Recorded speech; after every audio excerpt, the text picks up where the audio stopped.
non-permanent residents can benefit too. What you need to know about NDIS eligibility, gray areas. Many people hear NDIS and immediately assume, I'm not a PR, so I can't apply. They don't even explore it and shut the opportunity down before knowing the facts. The reality is that NDIS eligibility isn't just a simple citizen/permanent resident rule. There are some often overlooked gray areas, and these are the spots that can determine whether you might actually be supported. Let's start with the most common case: long-term temporary visa holders. Many people aren't permanent residents, but have lived in Australia for years, with a stable home, family, medical records, and even children growing up here. These people often assume I have no chance, but in practice, NDIS looks more at whether you've been living in Australia long-term and whether your support needs genuinely exist. The issue isn't the visa name. It's whether you can clearly demonstrate, I live here, and my support needs happen here. The second commonly overlooked case is people returning to live in Australia. Some families have lived overseas for years, but return due to health or child development needs.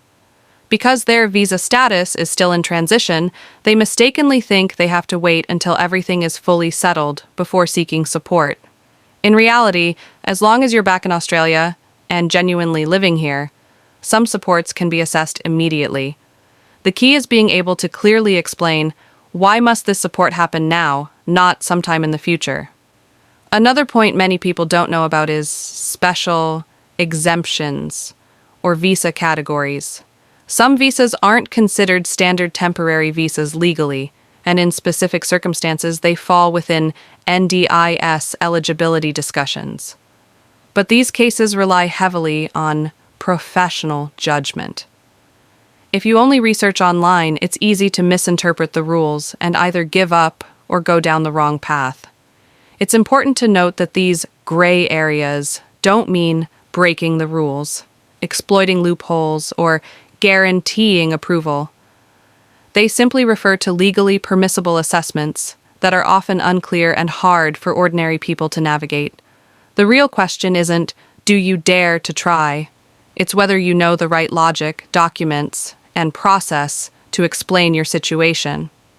Because these situations are so easily misunderstood, people with overseas backgrounds or non-standard visa status often need professional guidance. Teams like the Angie Care team, who regularly work with complex background families, can help clarify the relationship between your identity, residency, and support needs. They don't promise outcomes, but they can assess whether there's a feasible path and prevent you from missing opportunities due to information gaps. If reading this made you think, that sounds like me, then this article has already done some good. NDIS eligibility isn't a black and white test. It's more like an applied problem that considers real-life circumstances. In these gray areas, the biggest risk isn't rejection, it's giving up before even trying.